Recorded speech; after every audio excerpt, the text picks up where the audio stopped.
Lights, camera, and clarity? Oh, hey there, eagle-eyed viewers. Ever wondered about those sneaky little clouds that might fog up our eyes' crystal ball? Yeah, we're talking about cataracts. Stick with me, and we'll take a deep dive into an eye-opening journey. We'll demystify cataracts, take a tour of the latest high-tech procedures, and the post-op pampering your peepers deserve. And that's not all. We'll also shine a spotlight on the world of intraocular lenses and take a deep dive into the diagnostics. Imagine a behind-the-scenes tour of your very own eyes. Buckle up. This is your front row ticket to the great eyescape adventure. Let's roll! Alright folks, pop quiz. Is this A camera, B, a terribly executed DIY project, or C, our nifty little model to explain cataracts? Okay, it's all of the above, but focus on option C. Imagine the center as the lens of your eye that focuses light. Now it's supposed to be clear, but let's say someone's done a bad job and it's all cloudy. That's a cataract. It's when the lens in our eye, which is normally clear, gets all fogged up. Kind of like when you step out of a hot shower and can't see yourself in the mirror. Only, it doesn't go away with a towel swipe. Over time, these pesky cataracts can make seeing a bit like looking through a dirty car windshield. But fear not. By the end of this video, we'll know how to switch these cloudy skies to the clear blue days of summer. And no, it doesn't involve windshield wipers for your eyes. But wait. Are you saying everyone's going to develop cataracts? Great question. Many people do develop cataracts as they get older, but not everyone. There are various factors like genetics, lifestyle choices, and even other health conditions that can play a role. So here's another one for you. Can you feel your cataract forming? No, cataracts form slowly and painlessly. You might just notice your vision get a bit blurrier over time. Got it. But I've heard there are different stages of cataracts. Absolutely.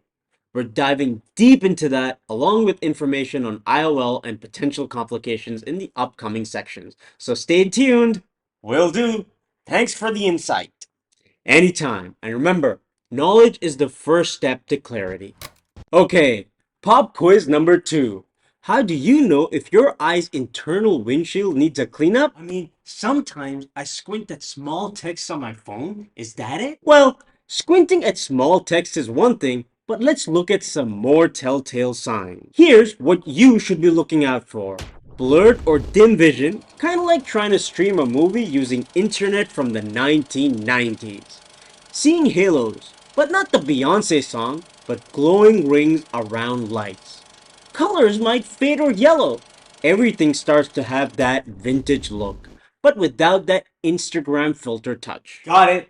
But when should I consider, that operation thing? Before you start thinking we're headed to eye intervention time just because you squinted at a distant billboard once, let's chat about when you really need to consider giving your eyes that 5-star treatment. Generally, you consider surgery when cataracts start to cause many problems in your vision, making daily tasks a real pain. The reading, driving, or distinguishing between your pet cat and a furry cushion.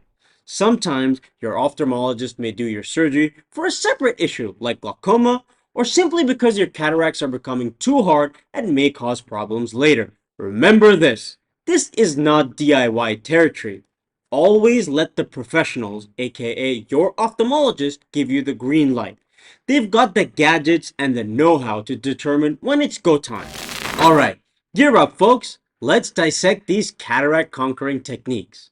Okay, first up, it's the superstar of the show, Phaco emulsification, or Phaco for us cool folks. This procedure is less about cleaning your room and more about tidying up your vision. It's by far the most common way of performing cataract surgery in today's time. It gives you a quick and usually painless visual recovery. Do you see this probe? It vibrates at a high frequency that produces energy. This probe breaks up or emulsifies the cloudy lens into teeny tiny bits for the surgery. A tiny incision is made in the eye and the tiny ultrasound probe is inserted. We break up the hard lens into small pieces. Then, with our handy dandy vacuum, the broken fragments are gently sucked out and voila! The path is clear for a new artificial lens. Quick, minimal stitches, and a fast recovery. It's like a spa day for your eyeballs. On to extracapsular surgery. Think of your cloudy lens as a cherry. Instead of breaking it up, the surgeon delicately removes the lens in one piece. After the great lens exodus, a clear artificial lens replaces it. It's an older technique compared to Phaco and will require a much larger incision. The biggest problem with this technique is that you'll experience astigmatism and a longer healing time. But sometimes it's the best option, especially for really advanced cataracts. Last but not the least, we've got the future-forward laser-assisted surgery. Instead of manual tools, precise lasers take the stage. These lasers create the incisions, soften the cataract, and make it easier to break up and remove. The technique makes sure the incisions created are according to your eye's parameters and are watertight during the surgery. Additionally, the rhexis, or the opening we make to take out the lens, is perfectly round with a size that is predetermined by the surgeon. This is an important step for an optimal outcome. It's like having a high-tech assistant with superhero-like precision. All of these steps are performed without your surgeon ever touching the eye. Once the lasers perform their magic, phacoemulsification takes over, which is made far easier thanks to the magic of these lasers. Phew! 3 techniques, each with its own flair. Remember, the best one for you is always a tailored choice. Consult the real vision maestros, the ophthalmologist. Let's cover what we need to see before we send you off to surgery. First, let's cover the basics, and for that, we need to do something called the dilated fundus examination.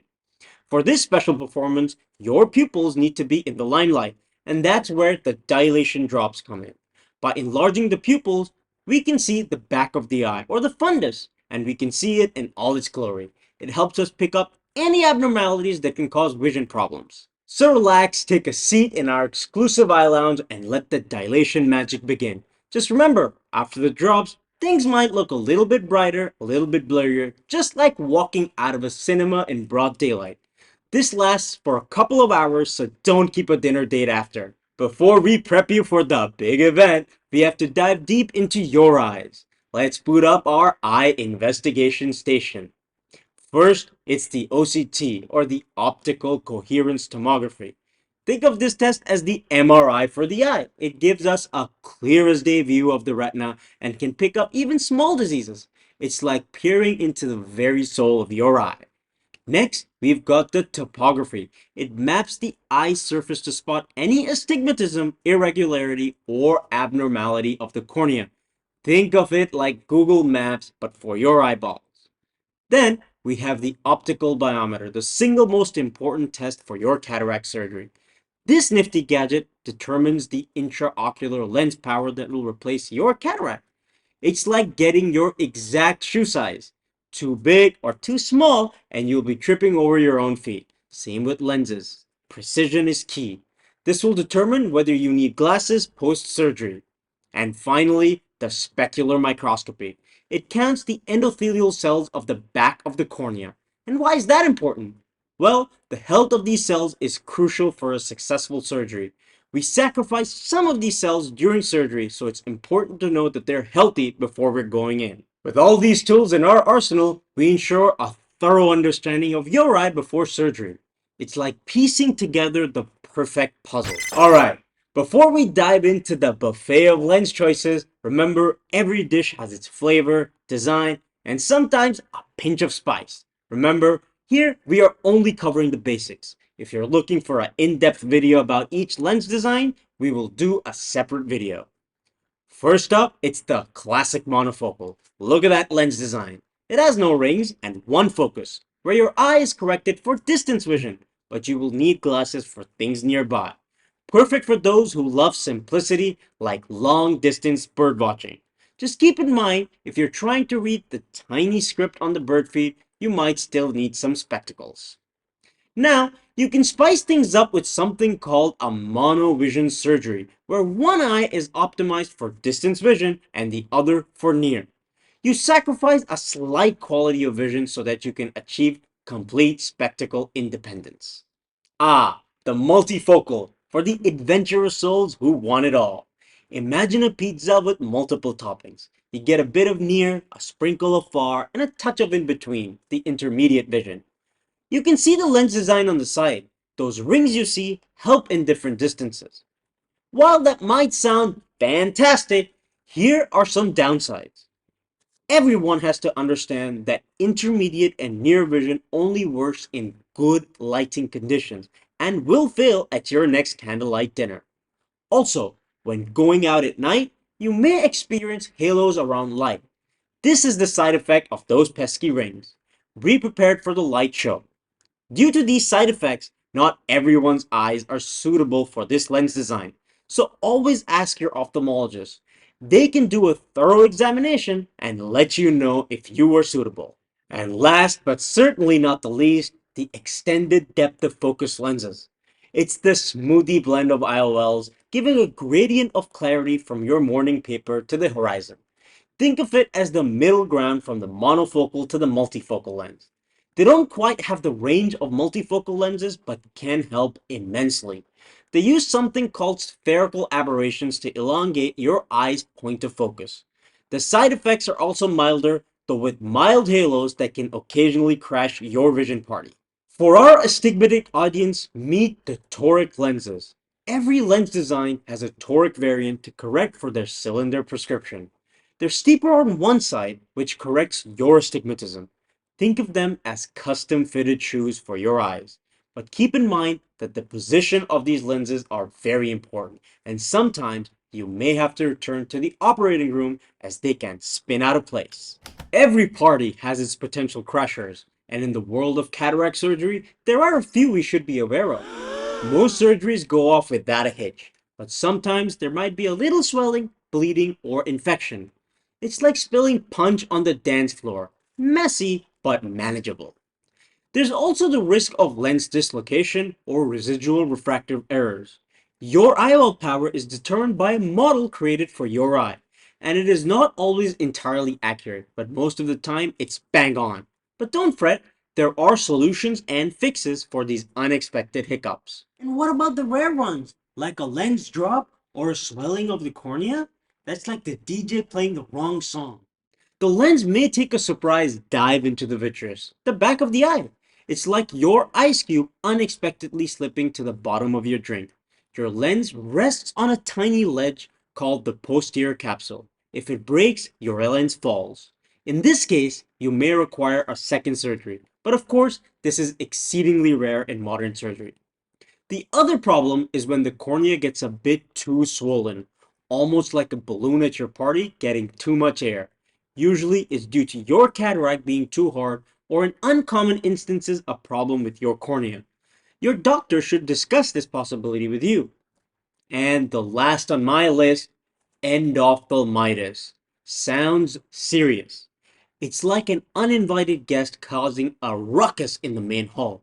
It's an infection inside the eye and it needs immediate attention. Remember, if you spot or feel something unusual, it's time to ring up your eye doc. This is called endophthalmitis. This can be worrying, however, with modern day protocols, it's extremely rare.